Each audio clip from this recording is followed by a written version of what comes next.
Hi there, it's Tony from Laughing Griffin Gaming, and this time I'm doing a review for Joyride Turbo for the Xbox 360. Here's hoping it's a Mario Kart clone. Alright, so Joyride Turbo, made for the Xbox 360. This was included in the Xbox Gold membership for November 2019, and that's why I have the game. This features the Xbox 360 avatars. So as you can see here, that's my avatar. I try to make him look like Call of Duty because that was back when Call of Duty was really big on Xbox 360. Take a look here at the menus, get a look at what's going on. Audio settings, so there's no subtitles. And there's also no vibration on here, which is always a pet peeve of mine. I never like vibration. Controller layout, pretty simple. Controls, pretty standard for most racing games. Again, like Mario Kart, you're going to see that he's saying that quite a lot with this game. Very much like Mario Kart. The boosting system's a little bit different. As you can see, it has a specific designated button for the boost. And how to play, very simple, straightforward. Just racing instructions, very simple, which is nice. Everything's automatic, there's no manual settings like on a manual car. And there's the boost setting, very simple. And the items pretty much the same things that Mario Kart has, except with a different name on them. So you got the Turbo is basically a mushroom. Rockets are basically different shells, so pretty much works the same way. This is the one thing that's different, is the collectibles. Unlocking all these other variations on the cars, and the different cars, you have to get the different parts that are scattered throughout the game. So that's both in the stunt levels as well as the regular levels. You can use the time trial to find all of the crates. Or rather, I should say you can find those crates on the time trial.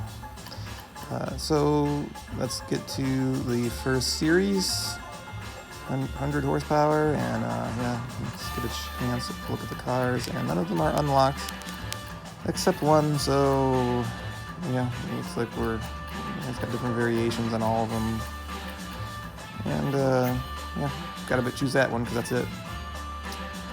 And loading screen, and that didn't take too long to load up. Nice bright colors, straightforward graphics here. 3, 2, 1, and go. Let's give you just a little bit of the gameplay here as I talk to you some bit. Yeah, crates that you pick up to get items. You use items just the same way as you would use to try to get the advantage just in Mario Kart. There is, of course, the full handbrake type of guide, and of course here you do tricks, and that fills up the boost, and then you can use the boost to increase everything. Many of the items that are on the roadside are breakable. Obviously, like the wall type items, walls you can't break through, but just about everything else is breakable, and they reset later, which is somewhat of a pet peeve, because if you unlock a shortcut and you can use that as a way to figure out where to go, it doesn't allow you to do that again. And you can move the car in all sorts of different directions for different tricks. This is the 100 class, so it's very easy to move around. Going very into all the different shortcuts and stuff either. As you can see, very easy playability in terms of the way things look. There's lots of other games that go into way too much detail, I feel like, on racing games, and it really distracts from your ability to know where things are. This does not do that. That's cartoony feel. I mean, it really feels like you're in a Looney Tunes cartoon, particularly on this level because it looks like you're in southern Arizona someplace. Let's move on to the next one. So skipping ahead, here we have one of the stunt levels. There's one of 2 stunt levels. This is the Southwestern theme Crimson Park level. And so the stunt levels are pretty much a way just to collect the remaining boxes, as well as just pretty much having fun. There's no time limit here. You're not racing against anybody, not racing against the clock here. The other players that you saw driving around, they're just computer-controlled players that don't really compete with you whatsoever. There are coins on this level to collect that you use to unlock the cars that you've collected all the parts for, and as well as more parts like this one here. You collect all 3 parts, you get that particular car or vehicle unlocked, or one of the variants unlocked. Once you unlock one of the variants, pretty much you can have that car available to you. They have slightly different stats each one, but the different variants of the different cars do not have any changes.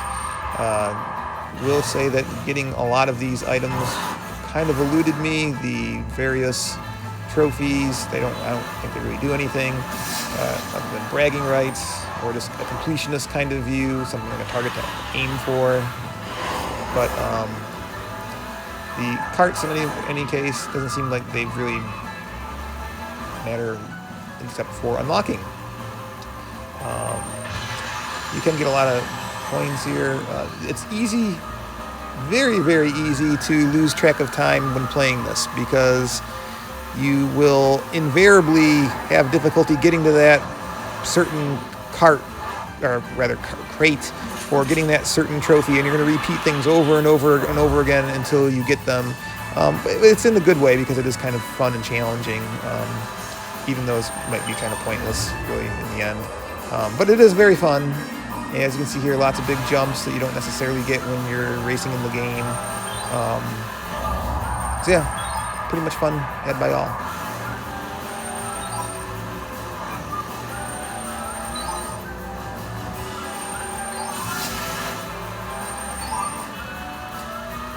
And some death-defying jumps here. Complete the stunt, get a bunch of coins. Ouch. And who doesn't enjoy being launched from a cannon? That's always fun.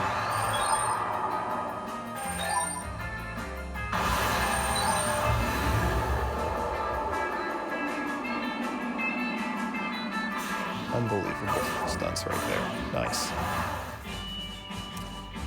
Anyways, let's go back to more racing gameplay.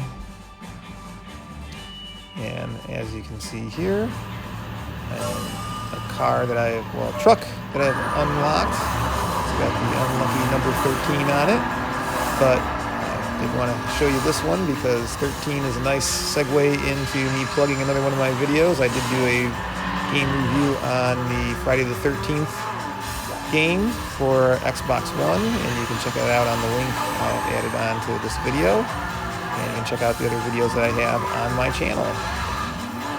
That video is pretty funny, but definitely not a family-friendly video game. Unlike this one, this is definitely good for all ages.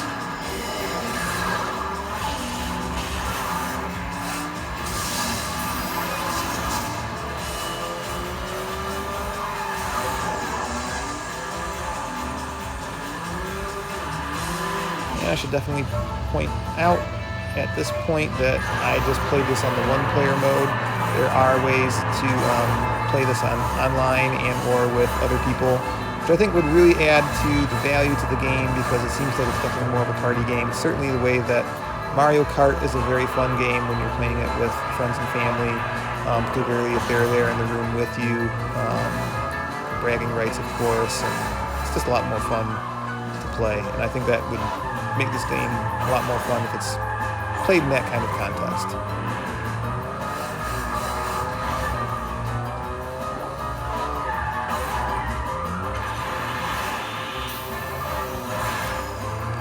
And did want to show one last thing. This is on the stunt level for the Chinese theme. The name eludes me, it doesn't really matter. There's only 2 of these different ones. Let's kick that out of the way. This is the Globe of Death. Yep. Now, this Globe of Death, first time I've seen anything like this in a video game. Pretty much, this is a standard in what used to be circuses and carnivals, where they'd have a big ball of death like this, and you'd have a whole bunch of motorcycles go in all at one time, driving around, incredibly dangerous. I'd never seen this in a video game before. To my knowledge, I don't think there's ever been any other one like this. So it was really fun, really enjoyable, just to be able to spin around like that. Very dizzying, but hey, you only get to probably do this once, and pretty much since I've done it now, you might not even need to bother seeing it and playing it again yourself, because that's pretty much it. And I'm now just trying to figure out a way of how to get out of here, which was a lot harder than actually driving upside down. Yeah, it's a Mario Kart clone. Kind of what I expected. Cartoony feel to it, graphics look great. The mechanics for the most part work. There's some times where you're flying around after getting a jump that you run into things, that things kind of get a little bit wonky with the graphics and that, but kind of what you would expect. Overall, pretty good game.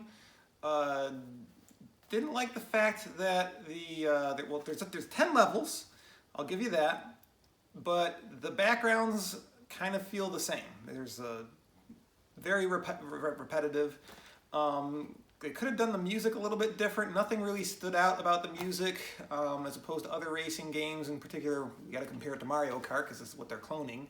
You know, they don't have their own, you know, theme to them necessarily. There's a couple of themes and they're interchangeable, and it gets kind of repetitive fairly quickly in terms of that. There was times when you're racing and you're on a track and you're like, expecting a turn or this feature, but it turns out that it's not. But it's just because everything looks so similar, you think that you're playing on one of the tracks you've already played before, but you're not, and it gets very repetitive. Some different game modes that weren't in there. Didn't seem like there was like any battle game mode. It's just racing pretty much, and then the stunt racing. Didn't quite like the whole how you unlock things, which is to find all the different crates. It's okay on the regular racing levels where you can go on the time trial and take your time and find everything, but on the crates that are on the stunt courses are some just boggle my mind how you even get your car into position to find them, or they're very difficult to find. So I didn't even bother trying to unlock all the cars, which didn't really seem to matter much anyways. They all kind of, there's some variations a little bit, but it didn't seem like it was much difference from one car in the class compared to another. So overall though, mechanically sound. It's a fun game. Probably would be funner if you were playing with people that you know, so that you can joke around with them, or when you're beating them, have bragging rights. So let's go for the review of the number. I use the Game Informer system. They have a 1 through 10 system, fairly straightforward. If anyone that is watching this also has a Game Informer subscription, they know what I'm talking about. I've also used this on the other games that I have reviewed. So 1 being the lowest, 10 being you can't miss it, 9 being very, very good, and then going down from there. I'm giving this a 7. It's better than just the mechanically sound game. You're going to get some good gameplay out of it. Probably go back to it. It is definitely a kid-friendly game, so the whole family can play. But not anything higher than a 7. Not going to get into the 8 or 9, certainly. This is not Mario Kart. This is Xbox's and Microsoft's attempt to make a Mario Kart. It would be really interesting to see if they made a sequel to this or another version of this type of platform for the Xbox One, and see if they can upgrade it a little bit. Try to deal with some of the shortcuts they kind of used in this game. Anyways, I hope you liked it. By all means, please subscribe to the channel for more videos. Check out my videos that I already have that I've already posted. And hit the bell icon, hit the like icon, and comment away. If you already have the game and you think differently, I'd love to hear about it. If you find it useful, again, comment, let me know. Also in your comments, if you have particular games that you would like me to cover, or a genre of games you'd like me to cover, again, by all means, write it out in the comments. Bye-bye.